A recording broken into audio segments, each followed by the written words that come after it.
Assalamualaikum warahmatullahi wabarakatuh. Warahmatullahi wabarakatuh. Perkenalkan, nama saya Emi Colak Barmaulana, NIM 0602521001, rombel A1. Perkenalkan nama saya Muhammad Ilham Ramadhani, NIM 0602521002 dari Rombel A1 Koska Sarjana UNES. Hari ini kami akan mempresentasikan tentang landasan filosofis pendidikan dan implikasinya. Yang akan disampaikan yang pertama oleh Saudara Muhammad Iqbal Akbar. Terima kasih Muhammad Ilham. Yang pertama adalah landasan filsafat. Filsafat adalah cinta kebenaran atau love of wisdom. Suatu proses yang dilakukan orang untuk mencari nilai-nilai dan fakta-fakta nyata dalam kehidupan serta mengevaluasi dan menafsirkan tanpa bias dan prasangka. Landasan filosofis pendidikan adalah seperangkat asumsi yang bersumber dari filsafat yang dijadikan titik tolak dalam pendidikan. Dan filsafat pendidikan menekankan proses pemikiran filsafati. Selanjutnya, filsafat menurut Titus dan kawan-kawan mengemukakan bahwa filosofi is a method of reflective thinking and resonant inquiry. Filsafat adalah metode atau cara berpikir reflektif dan menyelidikan melalui menalar. Kemudian, filsafat sebagai hasil berpikir dapat didefinisikan sebagai suatu sistem teori atau sistem pikiran tentang hakikat segala sesuatu yang bersifat komprehensif, yang diperoleh melalui berpikir, reflektif, sistematis, dan kritis kontemplatif. Selanjutnya, komponen utama dalam filsafat yaitu yang pertama, metafisika. Menjelaskan tentang prinsip keberadaan, terutama dalam aspek non-fisik atau abstrak. Mencari kebenaran di balik realitas. Dan yang kedua ada epistemologi, metode untuk memperoleh dasar-dasar, batas-batas, hukum-hukum, dan macam-macam pengetahuan. Atau mencari sumber hukum dan prinsip. Yang ketiga ada aksiologi, mengkaji nilai. Contoh kekerasan olahraga dapat ditelaah baik buruknya atau menentukan kebenaran dari sudut pandang.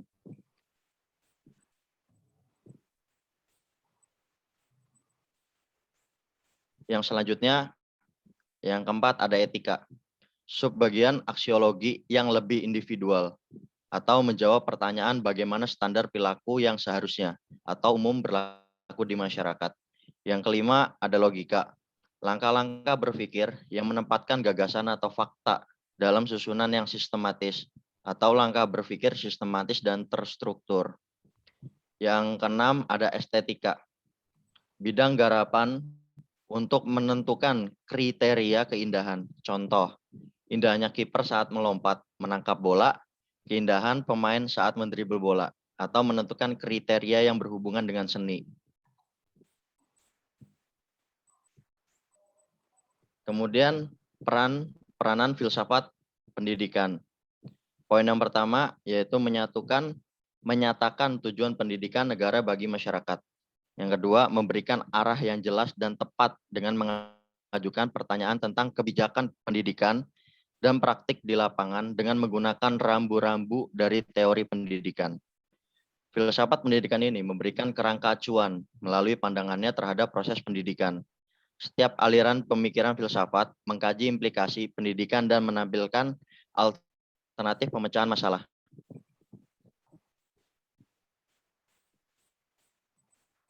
Poin yang selanjutnya, ini adalah bagian implikasi konsep filsafat umum terhadap konsep pendidikan. Teman-teman bisa lihat sendiri, di situ ada konsep filsafat umum dan konsep pendidikan. Dalam konsep filsafat umum, terdapat 4 poin, yaitu hakikat realitas, hakikat manusia, hakikat pengetahuan, dan hakikat nilai. Untuk konsep pendidikan, yaitu tujuan pendidikan, kurikulum pendidikan, metode pendidikan, dan yang terakhir peranan pendidik dan peserta didik.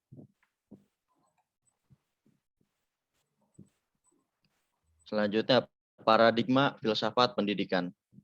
Hubungan kodrat antara pendidikan dan manusia bagaikan hubungan antara jiwa dan raga manusia.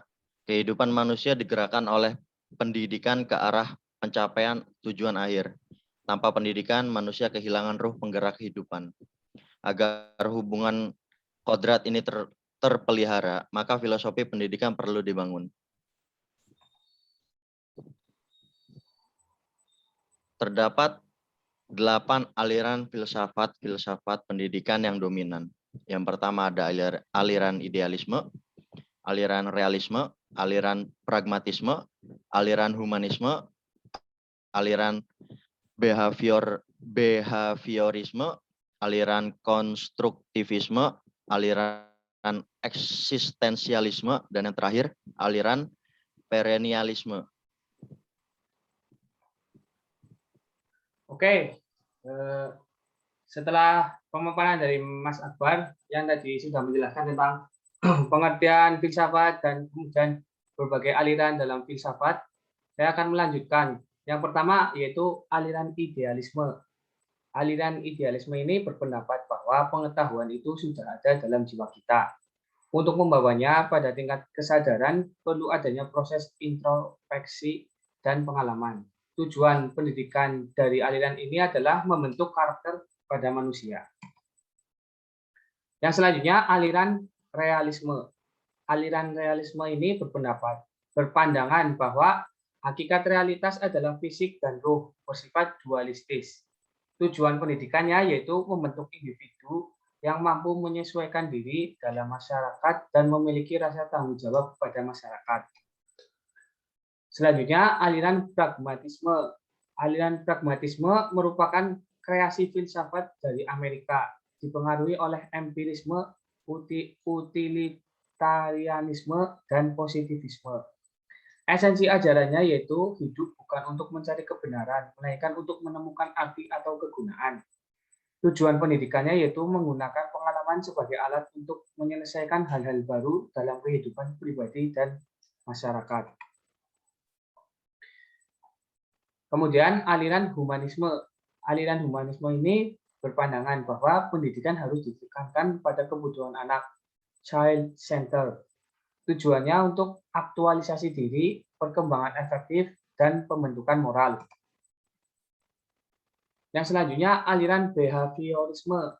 Aliran behaviorisme ini memandang perubahan perilaku setelah seseorang memperoleh stimulus dari luar merupakan hal yang sangat penting. Oleh sebab itu, pendidikan behaviorisme menekankan pada proses mengubah atau memodifikasi perilaku. Tujuannya untuk menyiapkan pribadi-pribadi yang sesuai dengan kemampuannya, mempunyai rasa tanggung jawab dalam kehidupan pribadi dan masyarakat. Selanjutnya, aliran konstruktivisme. Aliran ini berpendapat bahwa pengetahuan diperoleh melalui proses aktif individu mengonstruksi arti dalam suatu teks, pengalaman fisik, dialog, dan lain-lain melalui asimilasi pengalaman baru dengan pengertian yang telah dimiliki seseorang. Tujuan pendidikannya yaitu menghasilkan individu yang memiliki kemampuan berpikir kritis dan menyelesaikan persoalan hidupnya. Yang selanjutnya, aliran eksistensialisme. Paham ini memfokuskan pada pengalaman individu. Manusia memiliki potensi kodrat, cipta, rasa, dan karsa yang labil dan berproses secara terus-menerus. Secara umum, eksistensialisme menekankan pilihan kreatif, subjektivitas pengalaman manusia, dan tingkat konkret dari keberadaan manusia atas setiap skema rasional dan hakikat manusia atau realitas. Tujuan pendidikannya yaitu membekali peserta didik yang memiliki pengalaman konkret atau praktik nyata berfungsi sebagai alat untuk membuat perubahan menuju perkembangan hidup. Manusia adalah makhluk pendidikan. Aliran perennialisme.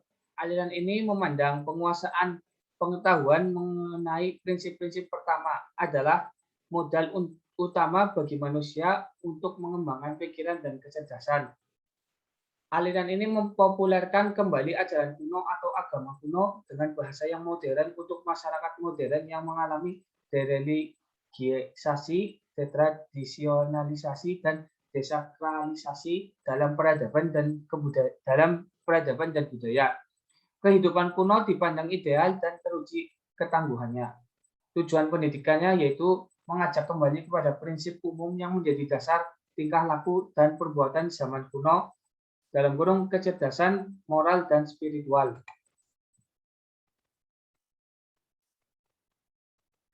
Yang selanjutnya, landasan filsafat pendidikan di Indonesia ditinjau secara leksial sebagaimana dijelaskan dalam Kamus Besar Bahasa Indonesia bahwa filsafat berarti sikap hidup atau pandangan hidup. Pancasila adalah filsafat hidup bangsa Indonesia. Landasan pendidikan yang diterapkan di Indonesia adalah berlandaskan Pancasila. Jadi teman-teman, landasan pendidikan yang ada di Indonesia adalah berlandaskan kepada Pancasila.